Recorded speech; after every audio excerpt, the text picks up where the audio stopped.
So we're going to start with the first round of questions. And Abir, I want to start with you. You've worked to protect and support freedom of expression online, including the online experience for women and sexual and gender minorities. Can you share with us some of the trends that you've seen in the Middle East and North Africa region, in the Arabic-speaking world?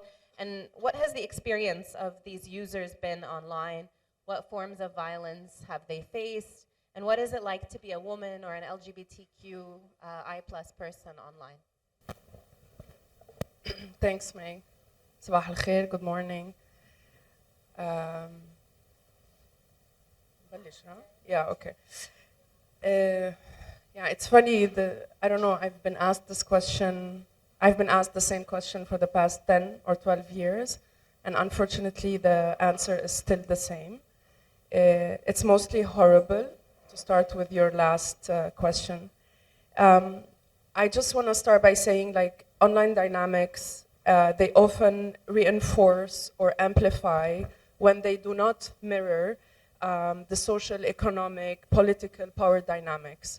So our lives online mostly is a representation of our lives offline. Over the past decade, I want to say, with this cliche sentence, with the shrinking of offline civil spaces, everybody moved to online, right? For organizing, for advocating, for mobilizing, also for disruption. So you find all these groups you've mentioned, from women to women activists, or just like any random person, they find their space online and they try to create this circle, whether it's of trust or just of appearance. They just want to have a voice somewhere. The trends in the MENA region have been, as I said, horrible, but it's not any different from the trends anywhere else, right? Sexual violence facilitated by tech is something we see in the MENA region. It's also something we see everywhere else, and I always want to point this out because it's not just the MENA region is horrible to women or trans folks or LGBT folks, right? Patriarchal societies in general are horrible to women, trans folks, and LGBT folks. Before kind of like listing what we've seen in terms of threats and risks and the impact of it, I just want to say that the harms that happen online, they seldom stay online, right? Any threat that women, trans folks, LGBT folks, they suffer the consequences of everything they see online and offline. We have seen in the past 5 years an increase, a horrible increase actually, in online harassment, organized online harassment, whether it is state-backed, whether it's just community-backed. We've seen an increase in surveillance, whether it is targeted surveillance, because some activists, we have some of them on the stage right now, they can share their own experiences, whether they're part of an organizing group, or just because they decide to express themselves online. Then you have mobs and trolls, whether they're state-backed or society-backed, conduct organized hate campaigns, online harassment, spreading of fake news, manufacturing of news. You would see the proliferation of creation of fake accounts to organize troll campaigns. We've seen this happen recently in Palestine. If I want to just take a quick example, when we talk about Tal'at, which is a very prominent feminist movement in Palestine, the moment the discourse goes out of women's rights and gets into what actually matters, which is, this is a political discourse. You don't have a free country if you don't have free women. The attack starts. And these attacks do not just stay online with a bad tweet or bad images or triggering images. They often move to the offline space. You would see the police interfering. You would see investigation that starts based on baseless claims. And of course, there's always this the family aspect of things, right? Which is a tool used often by the government, the police, the morality police, but also the society itself online, which sometimes, most of the time, they are also the guardian of our moral values. What are those? I really don't know. Recently, we've also seen an increase in, if I just want to focus a bit on trans activism, LGBTQ activism, and also like when we talk about intersectional feminists, the organizations that lead this conversation, they never only include their conversation around women or women identifying folks, right? It's an intersectional look at things. We talk about the dynamics of race and gender and social backgrounds and political backgrounds.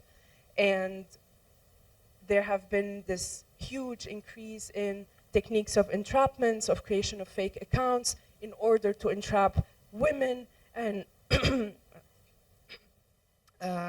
and members of these activist groups. When you are a minority offline, somehow you're also a minority online. Now, I mean, it's all doom and gloom, but I know there's a good question coming at the end. The last thing I want to say is the trends that we've seen in the MENA region, they have not changed. We have been talking about online sexual violence since we started living online and exercising everything we do online. And unfortunately, it's something that we have to keep talking about, because as long as we live in patriarchal societies that think that they can control our speech, our bodies, our thoughts, everything, we will always have to face the threat. However, there are also the nice things, we'll go there in details in a bit, where there's like new ways of resistance, new ways of organizing. But I'll just stop it here for now. Thank you. Thank you, Abir, for laying that out and kind of explaining the context region-wide. And I want to start zooming into some country examples. Lubna, I want to start with you and talk a little bit about Egypt. Egypt has unfortunately been in the headlines for the last few years following the killings of some women that were at least partly related to online violence, or there was an online component. And also earlier, following a number of suicides that came as a result of blackmailing, revenge porn, etc. So I want to ask you, this is a big question, but what has been the experience of Egyptian women online, and how have we seen this online violence related to some of the offline harms that Abir was also describing? Sabah khair. So I'll use how big the question is to kind of dive in a different way. So first of all, I think we cannot say women's experience in the internet. I think it varies strongly from where you come from, your socioeconomic background, your sexuality, and lots of other factors. But definitely the main clear pattern is that offline and online violence are always like one and the same almost. Either it starts offline and then the fight is done online of like trying to defend people's rights, or the other way around. And basically the internet, as we said, and we say it too much, but it's true, because all public spaces are closed. There's no way to mobilize on the ground. There's no way to kind of advocate for rights offline. So the internet becomes the only space for everyone. And when we say everyone, it's like people who are defending rights and anti-right groups and the government and religious groups. Everybody is fighting over the discourse online. And this is not only a fight over a discourse. So it's basically a fight over which rights are going to be upheld, which rights are going to be taken from people, and what kind of people are going to lose their rights in this context. So I'll use the example of the last 3 years, because we've seen, of course, the discussion about sexual violence online and online violence against women and LGBT folks has been there since the internet, since we start using the internet. But we see clear patterns starting in 2020. Spring 2020 was kind of like the spring of women issues in Egypt somehow. Basically, with the lockdowns, we didn't have a proper lockdown in Egypt, but the kind of lockdown that we had during COVID, it started kind of, we've seen a clear pattern, first of all, from anti-rights groups trying to bring content of women from platforms like TikTok, for example, especially women from lower social economic backgrounds, and like bringing it to Facebook and like start trolling, start like, you know, basically cringe content, you know, this like innocent cringe content. This innocent cringe content turned into, within 3 months, turned into 7 women arrested with charges of breach of family values, the Egyptian family values, and this is a pattern we'll be seeing on and on for years till now, and we're seeing in the future as well. And so you see anti-right groups bringing these women in and trolling them online.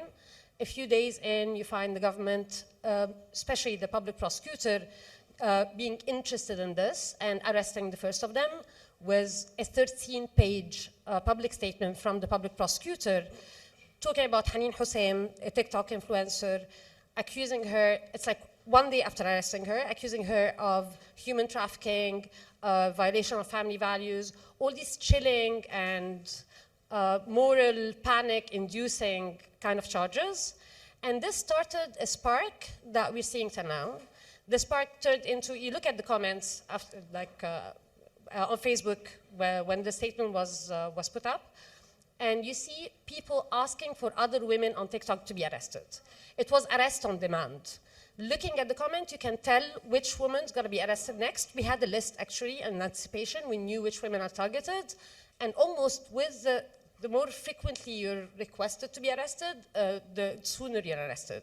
It was, and that's important to see, that it's not only anti-right groups, it's not only everyday people, and it's not only the government. It's kind of a dance between the three of them. And at the end, these women, especially from less privileged backgrounds, are the victims. And till now, if you count till now, we have like 21 women arrested because of content on TikTok, especially, on charges of violation of family values. Violation of family values is a charge that comes from the cybercrime law, and that was issued in 2018, and we've been like really used heavily against gay men who have sex with men, women, especially of lower social backgrounds, and people of like religious minorities since 2020 heavily. And this shows you exactly how what happens online that seems very, very benign, and like freedom of expression, people expressing their positions on something, turn into this prosecution of lots of women, and in parallel, a moral panic induced in society that the internet is such a bad place for women. On one level, parents trying to forbid young women and like teenage girls from using the internet, and especially TikTok, it became like had a bad reputation. And on the other side, actually scaring women from expressing themselves because they know that there are consequences, but it's not clear when they're going to be, you know, subjected to legal charges. But this created a panic on all levels for everyone, and a green light. And this is very important to see, that all this trolling, all this kind of incitement against women is within a context where the government gives the green light to society that these women are good targets, that it's okay to target them. And in parallel, newspapers owned by the government and security services, because newspapers in Egypt are mostly owned by security services, the few of them that are not, half of them are blocked, and the other half of like try to exist. But this is like, in parallel, there is like an incitement campaign against these women, their privacy is invaded to the highest degrees possible, and it's basically an induced moment of crisis that lasts for a longer time. And the victims are not only the women who are charged, and some of them are still in prison, some of them are facing 6 years in prison for posting like videos of them dancing and lip syncing, but also all women, because the internet becomes this place that parents are afraid of and are trying to prohibit women from using it. And I'm using this as an example to say how later on, when we had Naira Ashraf, a young woman killed in the street in Egypt this year in public, and it was filmed, and it was horrifying and shook everyone, one of the first things that happened against her after her death, she was killed by someone she knew from before, and who's been like actually harassing her and threatening her for months, and she's been trying to use all legal ways to stop this harassment, and she couldn't because the law. We'll talk about the law later, but. This woman, the first thing that happened after she was killed is actually calling her a TikTok girl, even though she was not using TikTok. Photos of her, some of them real, some of them manufactured, were like brought in from Instagram to call her a TikTok girl, to give like kind of like this green light of that her death is not a disaster, her death is not a tragedy, and that should not be supporting her right to safety. So this shows you exactly how it works offline and online, and the state is a huge part of this. The state, and also organized for once, in the last few years, we have organized anti-rights groups that are focusing on women and LGBT folks, and sometimes religious minorities. Thank you, Lubna. There's a lot to unpack there, and I know we all want to react to it, but let me give Asala a chance to come into the conversation and then see how we're feeling. Asala, I want to speak about Tunisia, and particularly the experience for queer persons online. I know this is something you've seen firsthand, that folks in DEMJ, the organization with which you work, have deeply been affected by. What are some of the risks, realities, contexts that LGBTQI+ persons and organizations face in the online space, and what has this meant for the ability of these persons and groups to be safe and to exist online? Thank you so much for having me here. So it's a very broad question when thinking about the types, the risks and the realities and the violence that the LGBTQI+ individuals face in Tunisia specifically, as the issues of the L's aren't the issues of the B's, aren't the issues of the G's, aren't the issues of the T's, and we are put together as a community. مثل ما قال الدحيح تقليل الأقليات. So for me, it is part of resistance, intersectionality, to be united together and to have a common objective. It makes the resistance very strong, but also it kills the specificities of every group. So when talking about also violence on media and the risks that people from this group are facing, I also think about that there are other layers of discrimination and violence these people can face. So, and specifically it's an issue of class. So whenever people are in the offline space, the most affected from violence, police violence, the most affected from discrimination, torture, aggression, imprisonment, are trans women and gay men also, based on the law in Tunisia, and are specifically sex workers also. So if it's an issue of social class, when taking it to the online space, it becomes the issue of everyone. So a white cis gay man from a very rich neighborhood, from the capital in Tunis, will face the same issues a trans woman sex worker is facing. So, and it will be also related to the same issues that queer women are facing. And whenever I try to think about how this type of violence is affecting those individuals, I always think about the forced outing or the campaigns of outing that happens online. So it becomes a trend that people would gather together and would target a particular profile, and they will start sharing this person's photos with like their address, their names, their neighborhoods, and they will call everyone to attack these people. And the photos become like in a video, will be shared in different platforms, and this particular person will be outed. Their families would know, their school or workplace will know, their neighborhood will know, everybody will know, and the law also will know. Police officials will take care of that. So what police officers in Tunisia also do, they dedicate like a great amount of energy and time to target LGBTQI+ individuals. So the campaigns that they're doing actually is once a person is bullied, once a person is outed, it can be also from police officials themselves. Once a person is facing many troubles on social media and in a very vulnerable situation, and because they have the name and the address, they will target that person specifically. They will go and arrest that person, and that person will be subject to the Article 230 in Tunisia. The Article 230. Yeah. So this article, it dates back to the French colonialism. They gave us this article and they removed it later, so now we're stuck with it. From 1913, from the penal code.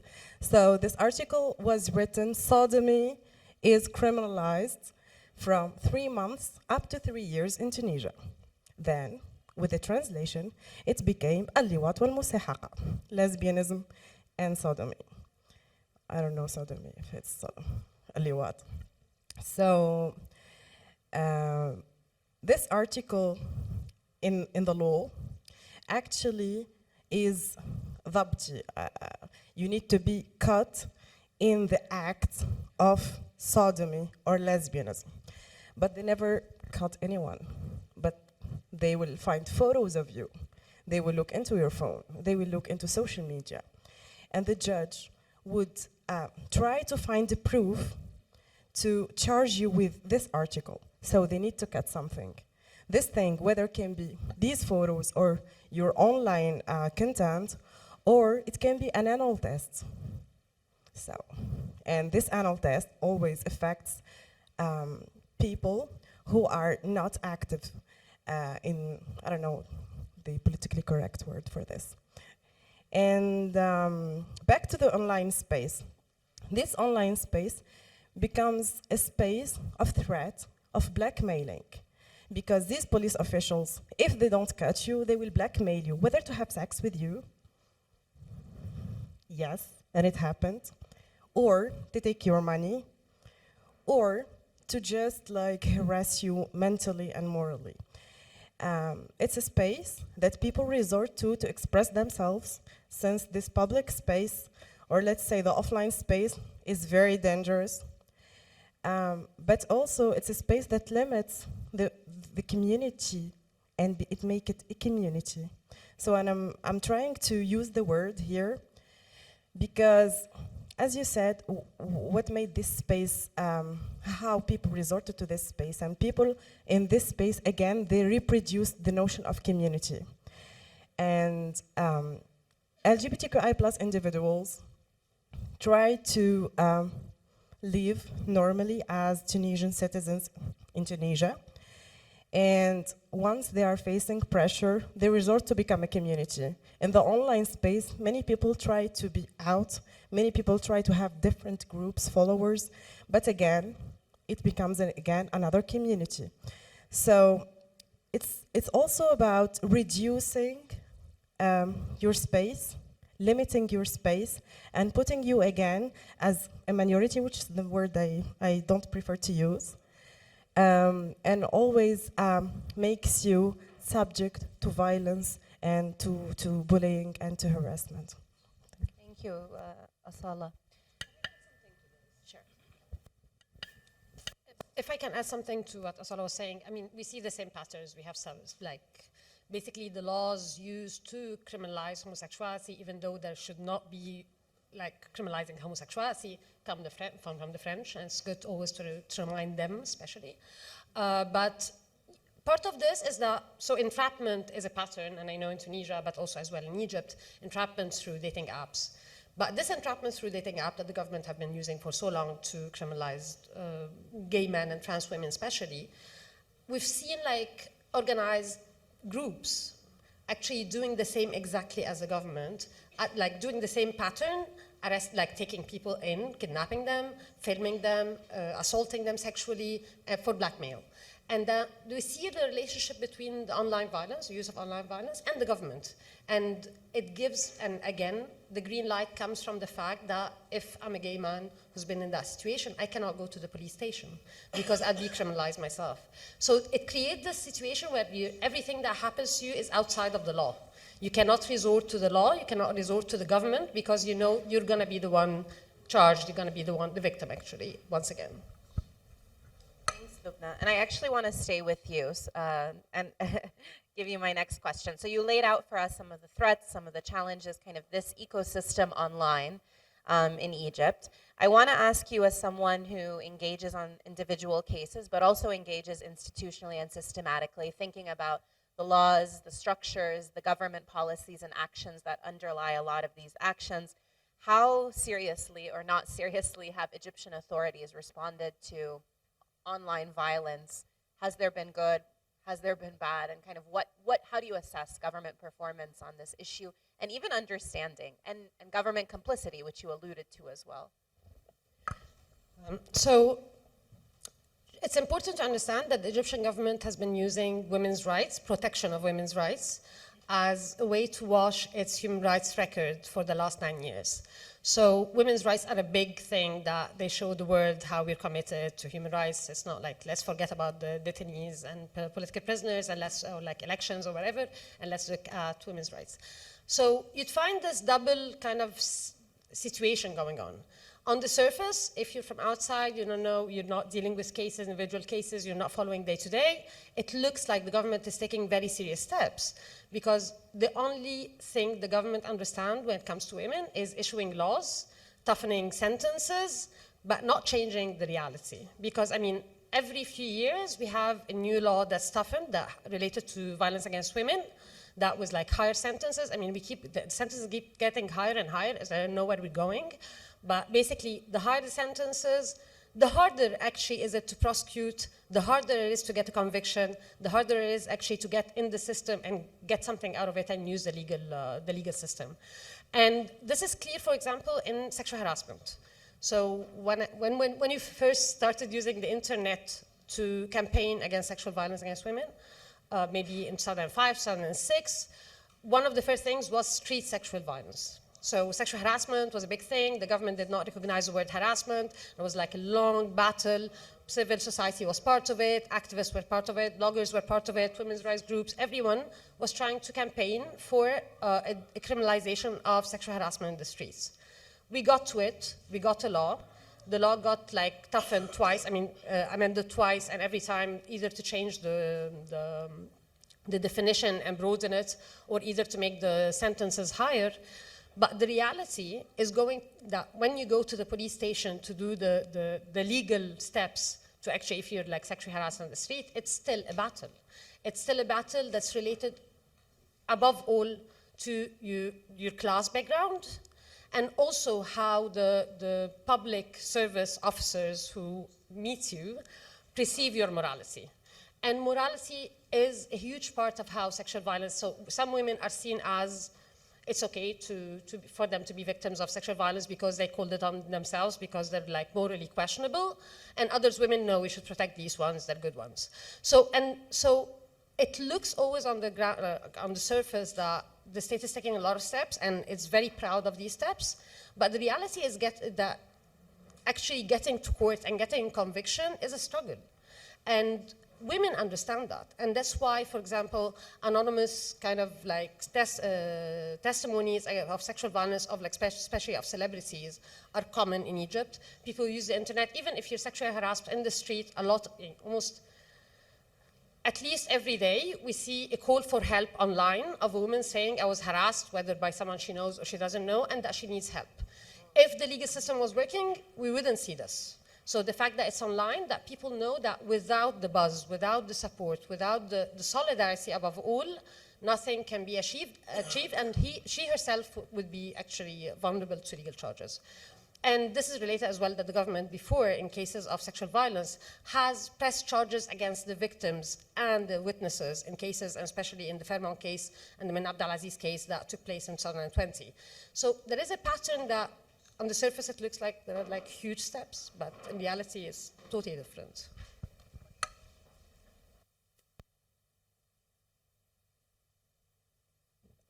Quick follow-up. How about the online space? Have they realized or understood or even tried to instrumentalize kind of violence that women are going through online, like cyberbullying, cyber harassment, revenge porn, some of these kind of newer forms of SGBV?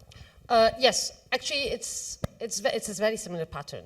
So we've had for years now a special unit within the Ministry of Interior dealing with internet crimes, especially when it comes to sexual violence, sexual harassment. Some cases it was proved we were able to use it to support the rights of the person pressing the charges, but still it has the same prohibitive situation where if you know you're going to be judged for your morality, quote unquote, it's very hard for you to take the steps because you're worried.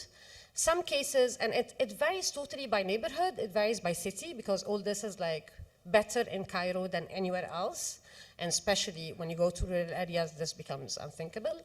And so basically, it totally depends on who you are as a victim. You have to present the perfect victimhood to be able to get the legal support. And the process itself is not easy. And instead of focusing on the procedures and actually amending, dealing with how difficult the procedures are, the state again goes to penalties. And that's not the issue. Thank you. Asala, you spoke to us about police involvement, police union kind of complicity in a lot of this work. You spoke to us about the Tunisian state and its use of Article 230. If you can step back a little bit and tell us about the Tunisian government's response to online sexual and gender-based violence, if there's a difference before Qais Said's power grab and after, or if that's really irrelevant for the conversation we're talking about. What part has the government played in all of this violence that we've been speaking about? They're the one making violence, causing the violence. Sometimes I find difficulties in describing the pre-25th of July coup d'etat and the one after it, because it's always the same system, it's always the same Ministry of Interior, it's always the same police officials, and always the same police syndicates. So the one causing violence to LGBTQI+ individuals more than others are police officials. As I said, they are dedicating so much energy, so much time, so much money, so much space to target specific groups. And I myself have been subject to this type of violence from the deputies in the parliament, in the ex-parliament that used to have. Deputies from the Coalition of Reality and Dignity, الحقيقة والكرامة. Most of them are very conservative deputies, and whenever they want to attack a leftist party, I don't know why they resort to LGBTQI+ individuals. So whenever they want to attack other parties, they would say, this party is supporting these groups, and they would share our photos directly with a rainbow flag.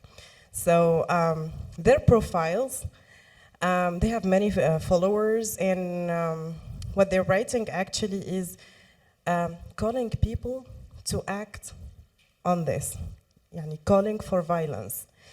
Deputies in the parliament who are representing citizens are calling for violence. And also from the executive power, not only the legislative, the executive power, police officials and the Ministry of Interior are very involved in the torture that the LGBTQI+ individuals are facing. They are the ones arresting people from the streets. They are the ones aggressing publicly trans women and sex workers in the streets. They are the ones also who are torturing them in prison. And they are the ones putting them in front of a judge and calling for anal test as a proof. And also, they are the ones who are using the online space to aggress people from this group. And whenever we file a complaint on online violence, cyber violence, and all of this, always impunity, it's there. So whenever we file a complaint, we hear nothing from the court. And we had like a small, maybe success after filing 40s of complaints against police officials with their names and photos.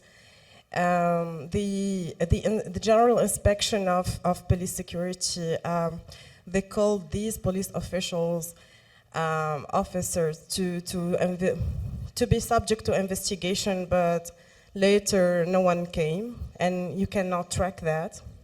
So basically, impunity is one of their main tool that they're using. And also from the judicial power. So it's the three branches. Also, judges would resort to give you the maximum of sentence whenever you are caught in this article. So it's from 3 years up to, from 3 months up to 3 years, and whenever they charge you with this article, they would give you 3 years, sometimes 2 years, and sometimes they would say, we are very generous with you. And the judges in the court, generally, they become the ones who are teaching you a lesson. They will tell you why you did this, and this is very immoral, and it's not your country to do, you're not supposed to be in this country, and they will harass you. And when you go to prison, police officials and guards, prison guards, they will tell all the prisoners why you're here, and they will ask them to have fun with you. And we have in Tunisia those 2 rooms that are very famous in prison. The first room is called Haifa Wahbi, Hawa, and the second room is called Bit al-Suda, the Room of Lions.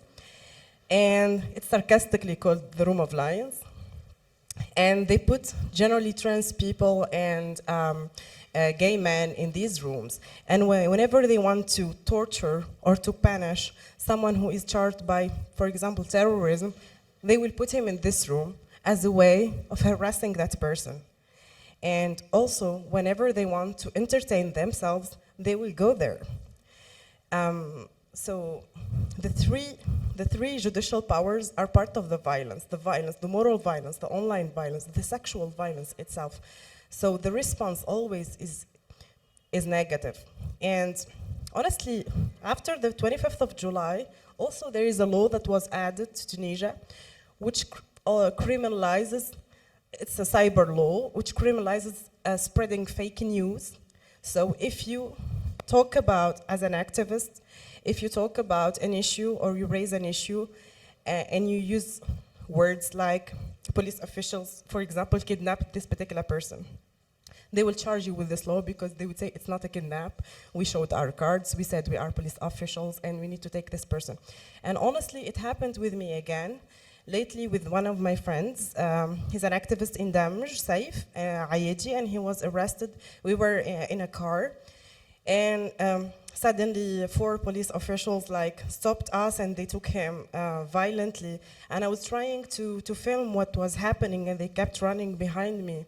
And then I posted this video on media with their faces, and suddenly I kept following them with my car, and suddenly they asked Saif, the one with them in the car, to call me and to remove the video.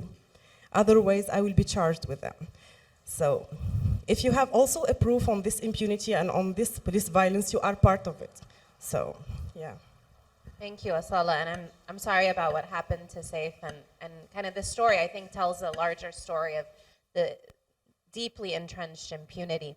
Abia, we've been talking a lot about governments who are very complicit in all of this, but I also want to take the conversation to social media platforms, particularly because we're at Bread and Net. How do you assess the performance of social media platforms with regards to responding to online violence against women, against LGBTQI plus persons, specifically in the MENA region? What grade would you give them? -5. So first, I just want to say there is a symbiotic relationship between online violence and political repression. And what we just heard is an example of how governments use online tools, whether through trolls or organized groups, or just by spreading information, and then the people take them upon themselves to, do these heinous acts online. It's a simple statement. Social media companies have the responsibility not to make their platforms a state-sponsored repression tool, right? But how do you achieve this? They have been failing. They have been failing miserably. When you think about anything from the very hard / not structured reporting mechanism, you can't report the huge amount of violence that you see online. the onus is always on the victim or the target to provide information. In order to provide information, then you have to see this information. Then you cannot protect yourself from the violence that you see online, from the rape threats, from the murder threats, from the, I really don't like the word revenge porn. It's actually non-consensual sharing of pictures at a certain extent when they were shared in a trust space, right? When they use these photos against these women. So you as a victim have to suffer twice or thrice or I don't know how many times so you can protect yourself. And we often don't talk about the mental, like the damage, the emotional and psychological damage these attacks have. So you have shitty reporting mechanisms, you have very poor content moderation policies, you have, in the MENA region, I mean, we have so many, we don't just speak Arabic, right? We speak Arabic clearly, but I mean, we have so many dialects, we have so many ways of expressing things, we have so many ways of hurting someone, and then you have a team that is not proportionally, how do you say, representative of the online population. Then again, the social media platforms are failing their users. And another important aspect, we actually do not have numbers. We say, because we deal with these cases, that there is an increase. But can I quantify it? Absolutely not. Because, first of all, there is this, it's linked between poorly structured reporting mechanism and the silence culture that we grow up in, right? If something bad happens, you keep your mouth shut and hope that nobody knows about it. And then, now when, I mean, Lubna said in 2020, like, it's, no, women want to talk. They want to share this. But this never comes with extra safety. This never comes with extra protection. Actually, they're taking on additional risk. So there is a responsibility, and clearly they are failing. And if I just want to talk about, I mean, TikTok is a very special case. It's dominating the market. It's poorly regulated. We don't really talk about it from a security/data gathering platform. We talk about it, oh, it's cool, everybody's on TikTok, let's learn the new dance. But there are so many hidden layers that affect people differently. But if Twitter, everybody's on Twitter, women in Saudi Arabia are on Twitter, women in Egypt are on Twitter, women in Lebanon are, everybody's on Twitter. And right now, it's a burning dumpster, actually. It has already been a place full of hate and anger, and you try to kind of like squeeze out and protect yourself and create some kind of solidarity. But right now, with all these changes happening, we forget to mention that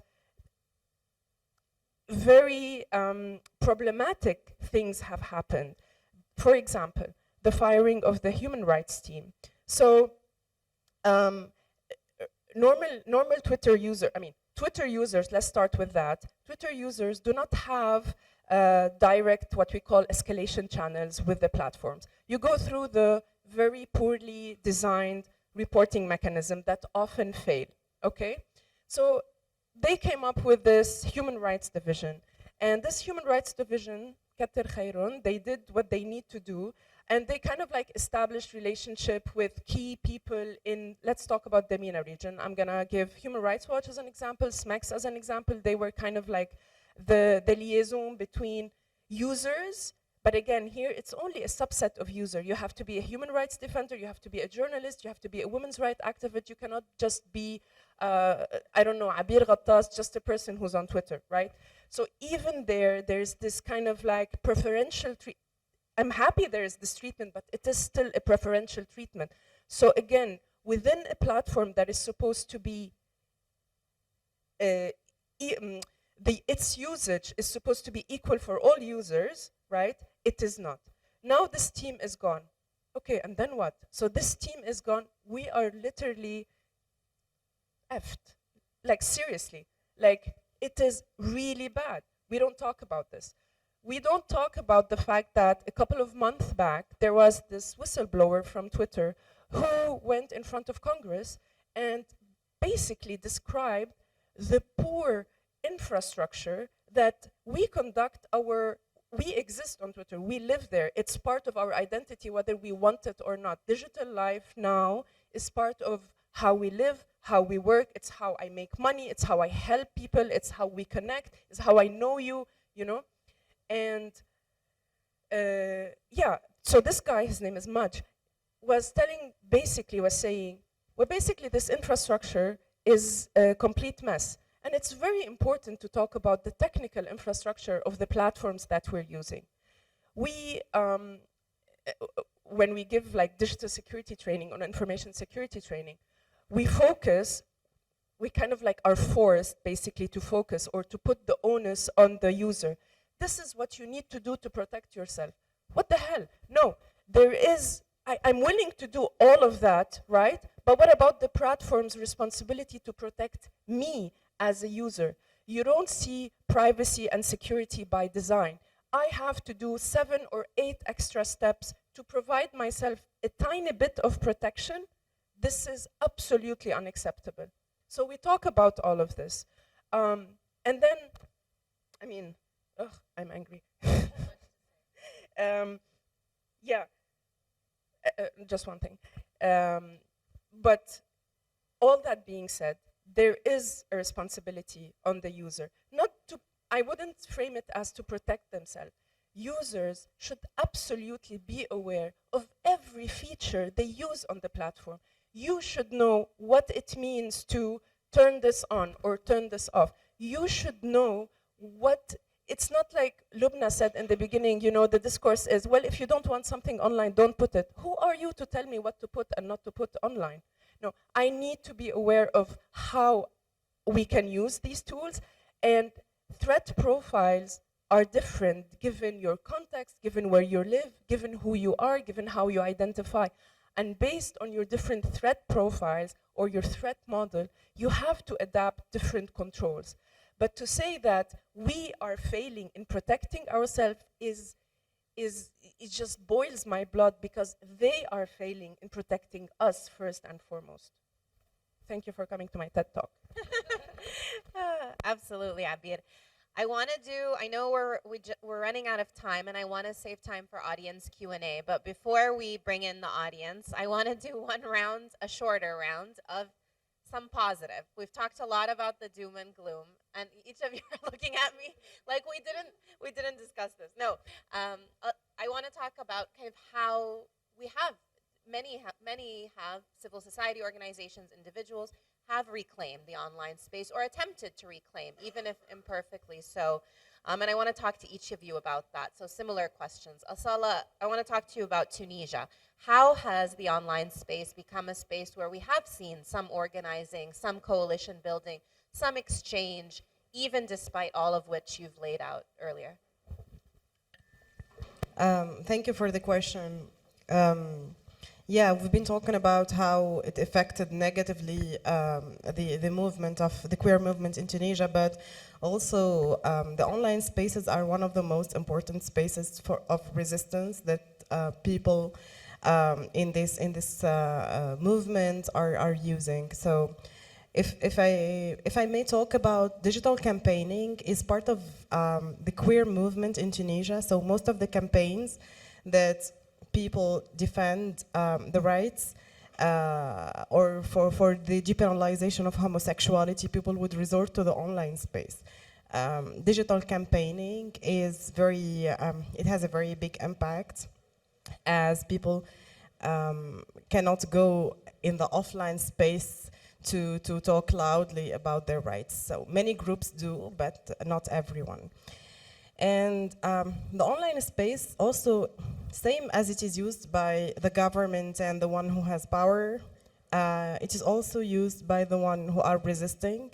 So if a judge would use a photo as a proof of you to condemn you with homosexuality, also a post from a police officer or from a police syndicate is a proof to file a complaint against that particular person, although we're still waiting for the results, but still it's a proof. Also, we have like a very important instance that used to support a lot the queer movement, which is the high instance الهيئة الوطنية الهيكة, we call it in Tunisia. The media authority, yeah, in the instance. And it became somehow pro-LGBTQI plus rights.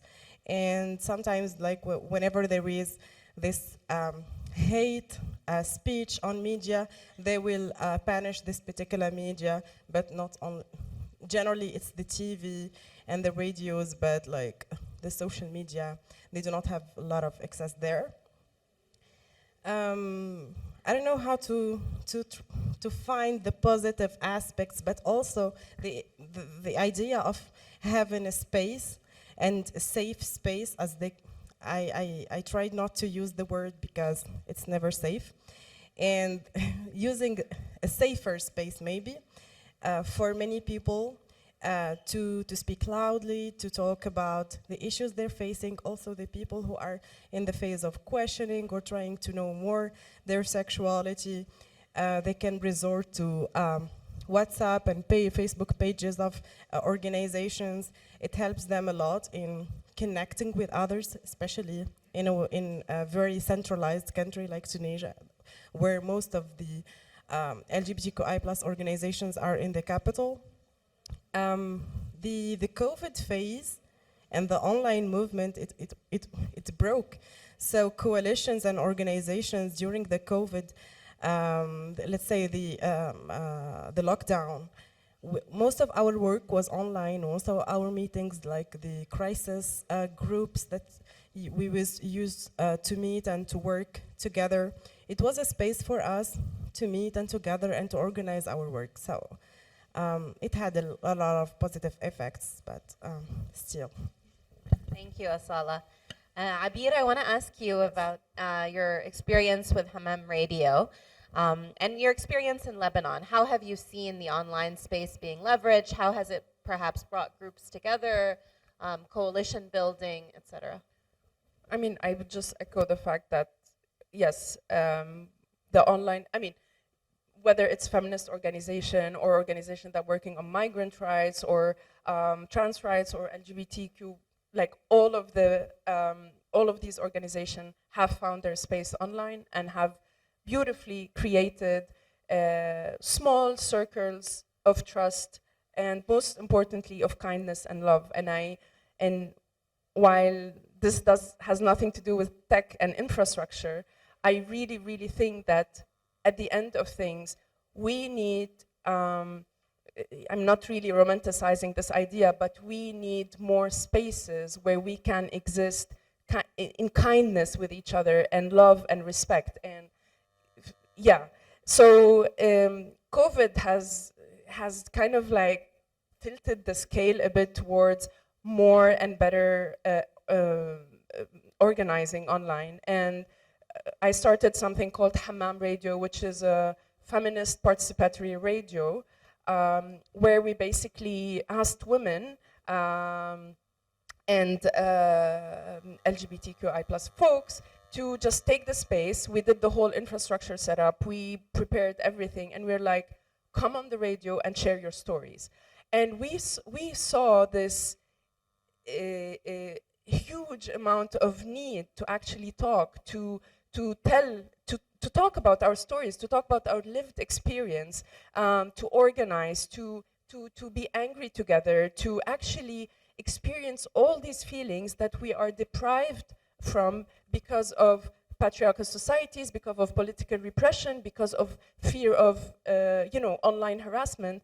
And it was so funny that this kind of like radio, like radio, it's the thing that will outlive everything, gave basically this protection for women. It's just a voice, right? Women felt, I'm confident enough, I'm gonna say my name. I'm not confident enough, I'm just gonna go and share my story.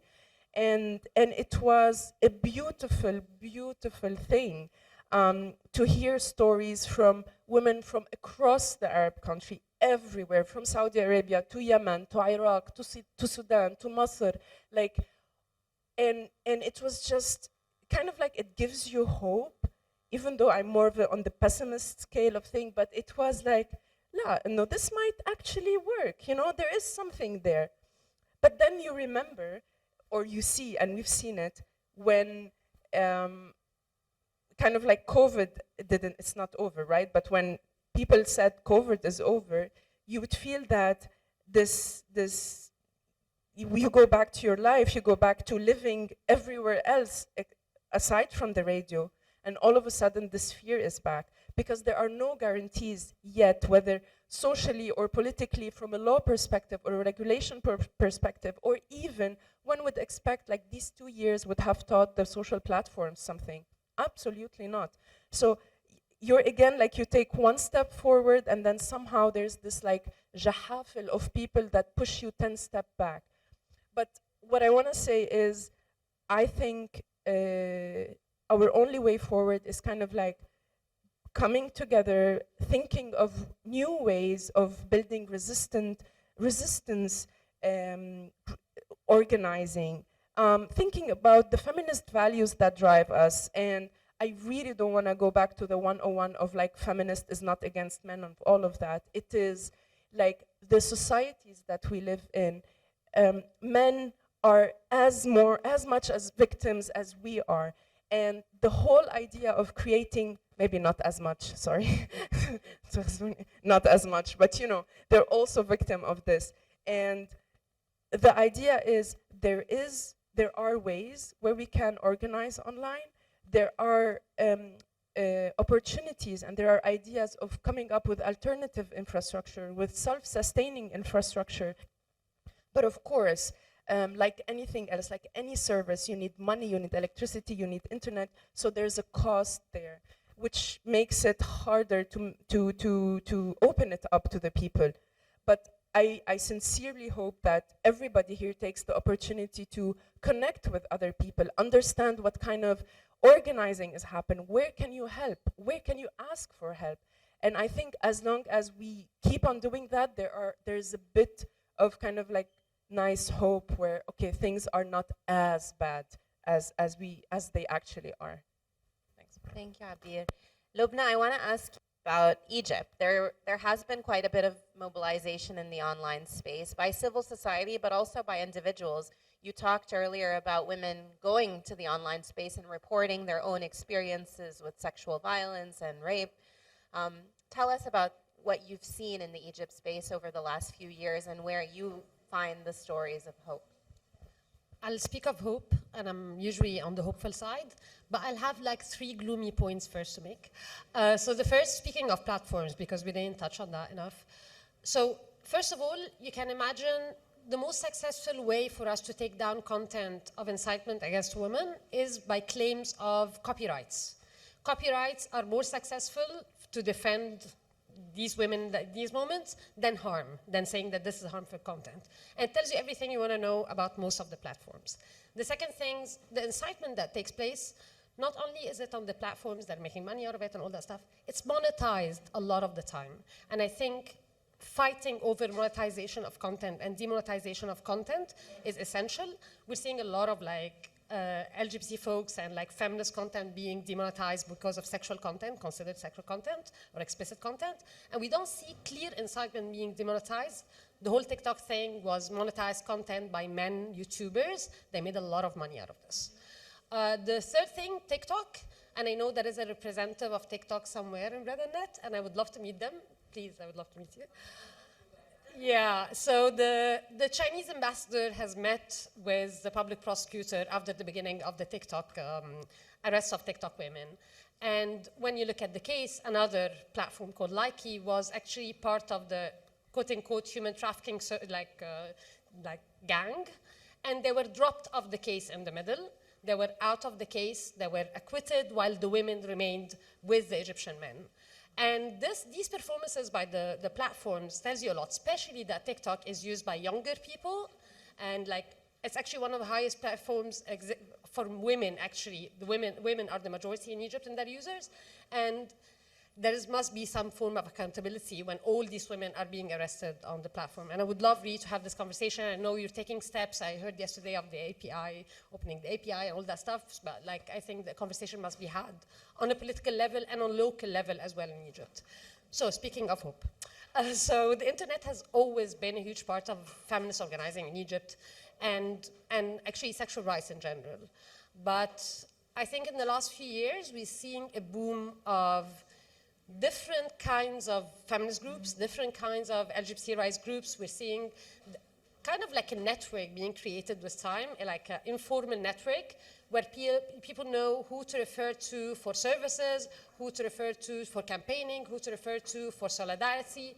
And the fact that women use the internet to ask for support and solidarity tells you that it's working, kind of. It's not amazing, but it's working. But I think there was a moment that, for me even, it was surprising. And I'm usually a hopeful person. When the government presented a bill in the parliament for a new personal status law for Muslims, but also would apply to non-Muslim women, it was terrible. It was even worse than we had before 100 years, since 100 years. There was an upheaval online of women from different backgrounds, from different experiences, who are usually not seen as feminist, activists, or like speaking up for like women's rights. There was anger.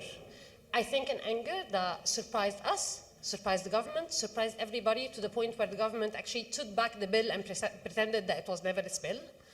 Now we're going to see the new bill, but there are moments where not only like the feminist organizing online has opened doors, but also it made it normal for women to speak from a standpoint of their gender in society. You don't have to be feminist, you don't have to believe in women's rights, you don't have to be kind of committed to anything. It's just, it became part of the conversation. It became part of how you express yourself. And I think if there is hope, it's in this.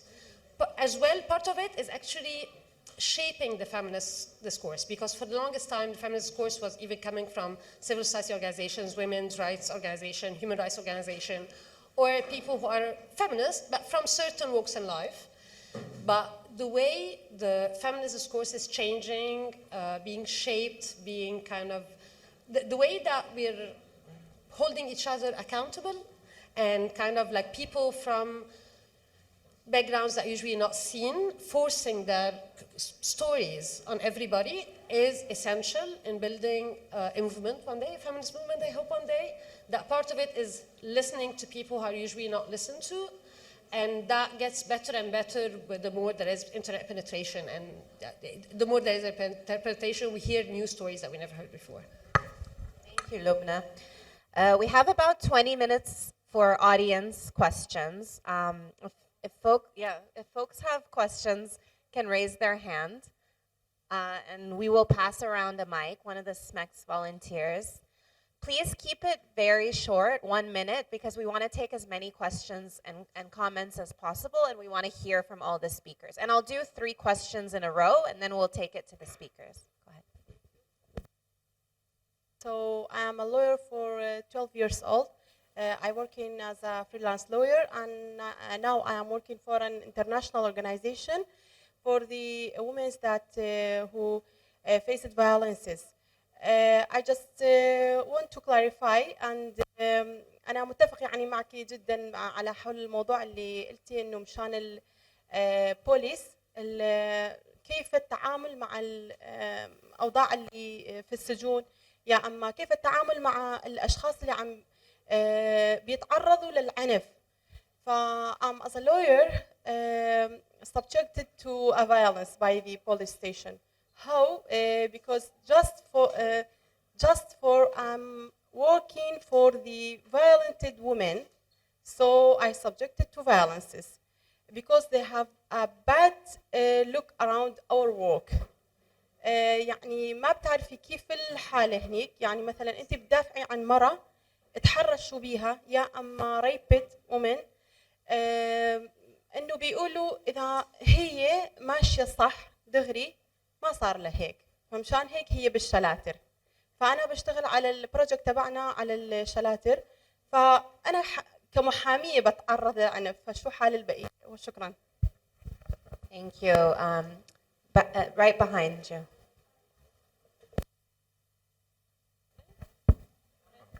اوكي. طبعا صباح الخير. شكرا على العرض الثري، على فكره يعني كان ثري جدا بكل المعايير، وايضا اقسام معينه ما كنت متصور انه تم التطرق اليها. انا يمكن يكون احاول اكمل من السياق العراقي على الشيء اللي تحدثت عنه. بعد جائحة موضوع العنف الجنسي خصوصا عبر وسائل التواصل الاجتماعي او عبر استخدام اجهزه التكنولوجيا بشكل عام، عن تجربه عن عمل المنظمه، وانا ايضا اقوم بمراقبه المحاكمات للمنظمات العامله على LGBT ايضا في العراق. الان ليس فقط هناك عدد كبير جدا، ليس فقط من موضوع الناشطين او المتواجدين على صفحات التواصل الاجتماعي.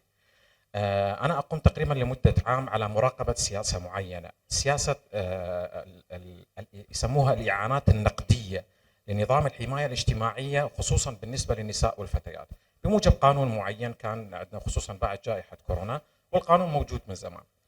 فعملية التقديم الحكومة حولتها إلى عملية تقديم رابط إلكتروني. الفكرة أجت أنه أنا طيب عملية تقديم رابط إلكتروني هناك العديد، خصوصا مسألة الأمية الرقمية لدى النساء والفتيات، وخاصة الذين هم دون خط الفقر، نسبتهم عالية جدا، خصوصا بالمجتمعات اللي عانت من نزاعات، اللي عانت من حروب. فأنا صار لي سنة أراقب هاي السياسة النساء، وأعمل مقابلات، وأعمل فوكس جروب، وأعمل مقابلات مع جهات حكومية. موضوع الاستغلال والابتزاز ليس فقط على وسائل التواصل الاجتماعي، عن طريق الوصول إلى الموارد بالنسبة للنساء والفتيات أرقام كارثية، يعني أرقام بشعة وصور كثيرة من صور العنف الجنسي. هذا مع الأسف لا يتم التطرق إليه في كثير من الأحيان. تطرقتم إليه يمكن الآن، وهذا الشيء يعني طبعا جدا عجبني. الأمر الثاني، وآسف إذا راح شوية يعني أتجاوز. بليز يعني لو تخليها أقل من دقيقة عشان في ناس كتير عندها أسئلة. لا تمام. احتياجنا الآن بخصوص المواضيع اللي تحدثت عنها، هناك يعني خصوصا أنا أقوم بمراقبة المحاكم. الموضوع الثاني مواضيع المتعلقة بالLGBT، أنا أقوم بمراقبة المحاكمات. القوانين العراقية لا تجرم المثلية بأي شكل من الأشكال، خصوصا قانون العقوبات العراقي، ولا يوجد هناك أي قوانين خاصة، إنما تجرم الترويج للمثلية بموجب المادة 401 403. وهذا الشيء أيضا موجود في مصر أعتقد. المشكلة هنا تحت غطاء نظام عام أو آداب أو يعني مصطلحات مطاطة. لكن إحنا وين الاحتياج؟ إحنا مشكلتنا دائما نشتغل على الحماية. ما أريد أعمم أنه هناك التركيز قليل على موضوع الوقاية بخصوص هذا الموضوع، حتى بالنسبة للمدافعين والنشطاء العاملين في هذا المجال. نحن بحاجة إلى فعلا التركيز على موضوع الآليات الوطنية لحماية حقوق الإنسان في هذا المجال.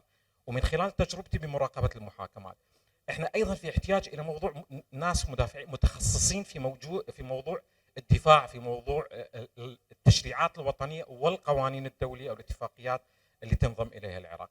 هذا الاحتياج يخلينا انه اخير نقطه بس احب بعد القطاع الخاص بس، لان انا عندي كلش مهمه. لسه في ناس كتير عندها اسئله، فلو تخلي السؤال الاخير بعد المقابله في البريك. شكرا. شكرا جزيلا. اخر سؤال وبعدين هنرجع Thank you very much for your amazing presentation. I think you covered like pretty much all the problems facing us in the Middle East. My question actually is like, how do we mobilize? So like the local NGOs have cataloged the problems, international NGOs have cataloged the problems. But the problem is that social media companies are very much driven by their shareholders, by profit, etc. So what we document is often ignored in favor of profit. Platforms like Facebook are seeing like they're very Western-centric, so they're seeing the number of users sort of decreasing due to the fact that they're complaining in Western countries about how content moderation affects sort of like freedom of speech, freedom of expression, etc. So how do we get that balance between being able to get the safeguards that we need to protect women and LGBTQ people in the Middle East, but at the same time safeguarding freedom of expression and I guess finding some kind of compromise with the social media companies' sort of financial sort of interests? Thank you. Thank you. I'm going to give everyone a chance to respond to the two comments we received, and if you want to weigh in on the third question. Asala, we can start with you. Okay, thank you. شكرا ليك على التستموني وعلى العمل اللي تقوم به. تحب نحكي بالعربي؟ Okay. Okay. Also to talk about what you've been through. Most of the lawyers that defend LGBTQI+ individuals in Tunisia are stigmatized even by lawyers. So other lawyers would stigmatize them, and in the court they would say, "Don't tell me that you're here for that particular person," because the whole court would know about the affair. And also, lawyers in Tunisia are subject to violence from police themselves, like even physical violence, and it happened in Tunisia, and it was caught by a camera where a lawyer was aggressed physically from police officials trying to prevent her from seeing the person. And also, they are sometimes prevented from visiting people in prison. So, same thing with journalists, same thing with activists. And it becomes like a place where the government and the one who have power would resort to be an obstacle and to close the circle on that particular person, because they think that this particular person needs to be punished. This particular person should not have allies. This particular person, and if you are an ally, I will exercise power over you, and also I will find ways to aggress you and even to charge you with different charges. Thank you, Asala. Lubna? I'll add to what Asar just said. It's the pattern of targeting lawyers, and especially women lawyers, for their work on human rights is I see it throughout the region as much as I see, and I have colleagues here who would say, like, can talk about it better than me because they are lawyers.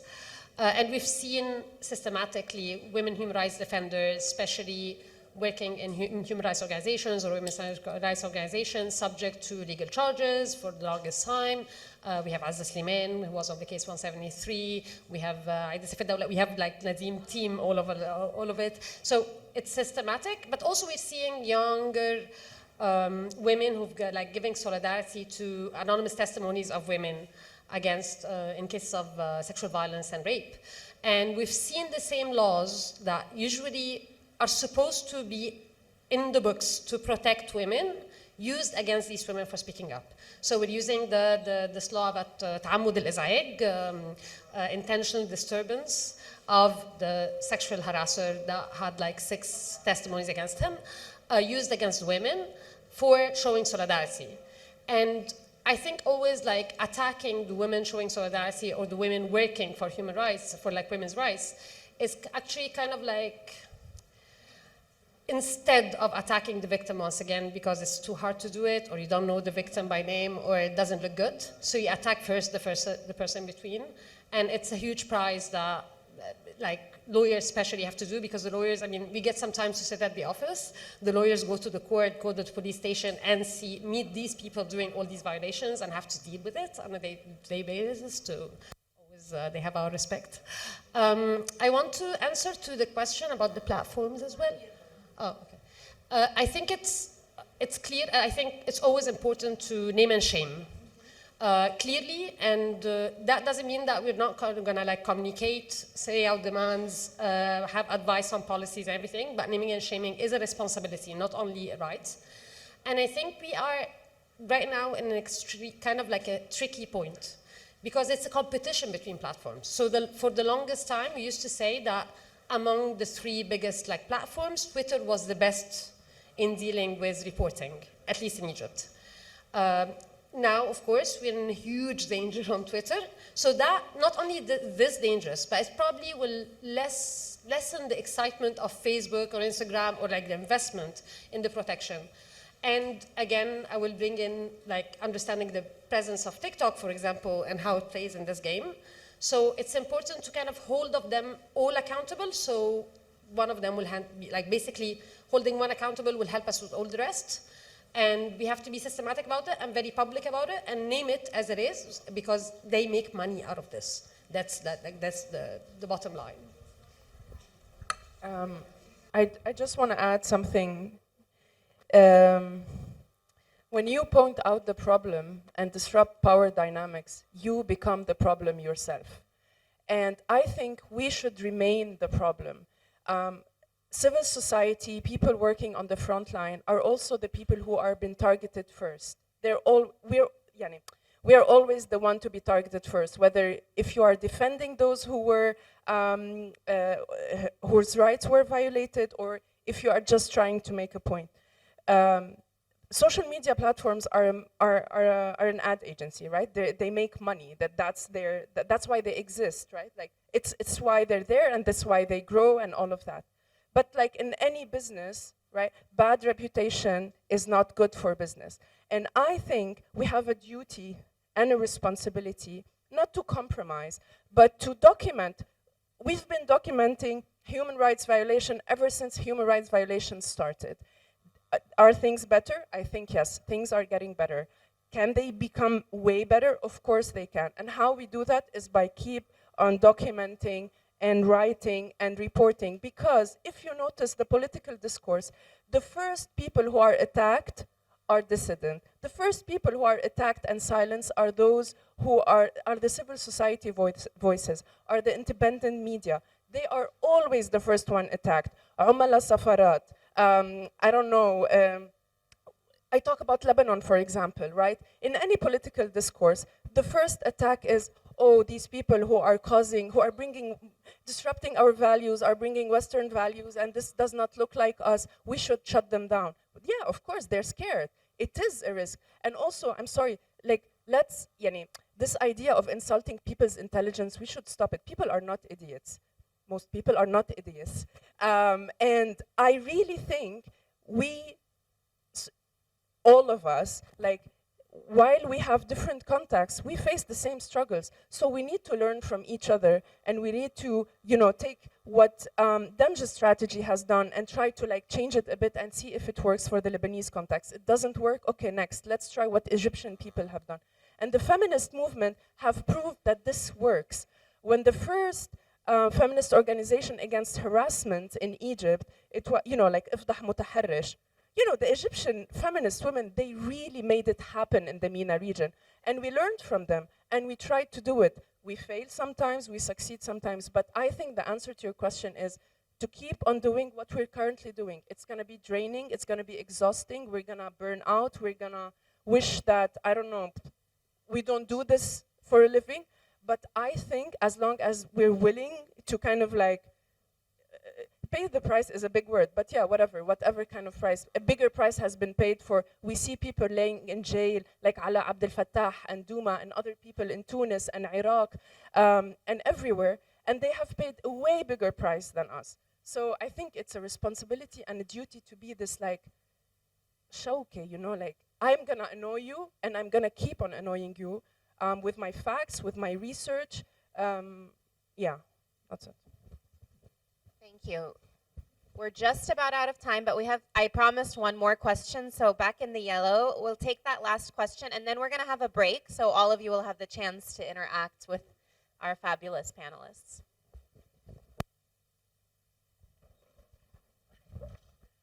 Hi. Actually, I'm glad you mentioned what you just mentioned, because I think that there's a lot of harm done from comments and attacks online, which kind of takes me to a place where I'm more inclined to do work actually on the ground rather than online. So I just wanted to know, how also to deal with that, because as a woman, as soon as I make any statement online, I will be threatened with rape. And I don't take that lightly. So I just wanted to ask about also how you deal with that on, from your side of things, because you're receiving all of these stories. Anyway, you get it. Thank you.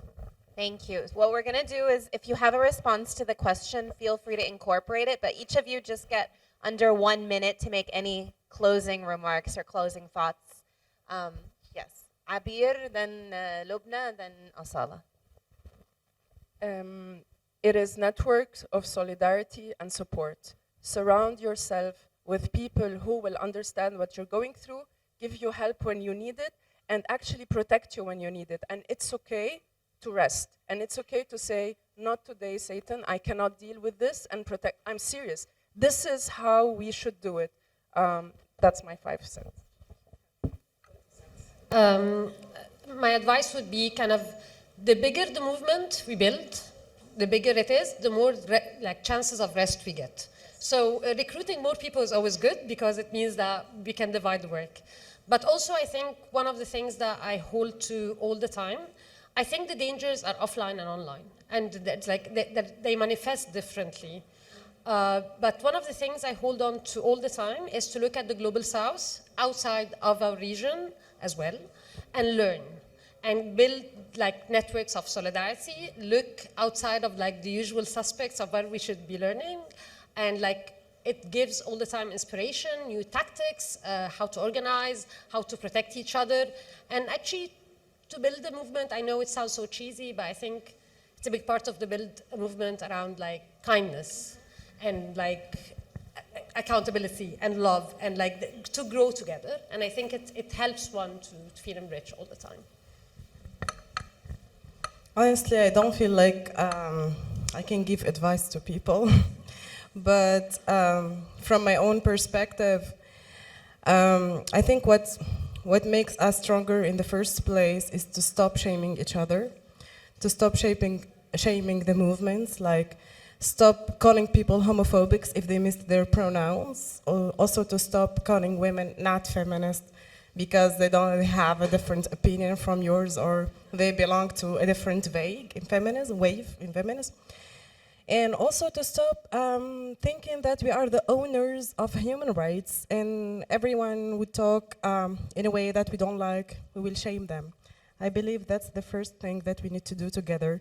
So if we believe in something, we can evolve, we can change. And let's remember that political correctness and the rules are made by white men. And let's remember that we need to know that we have different types of resistance and we resist in our own ways. So that's it. Thank you, Asala. Thank you.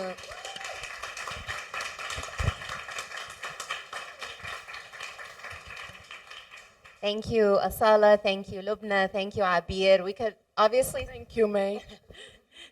we could obviously stay here forever, but I think afterwards, because we promised. We've run out of time. We're actually over time. I know there's still a lot of questions, but I promise we'll stick around for a little bit and answer those questions during the break. I just want to thank all of you also for your engagement. We've unpacked a lot and maybe hopefully started a conversation, but I hope that you walk away with some of these thoughts and lessons and bring them to the remaining sessions also. Thank you to SMEX and all the volunteers, and enjoy the next session.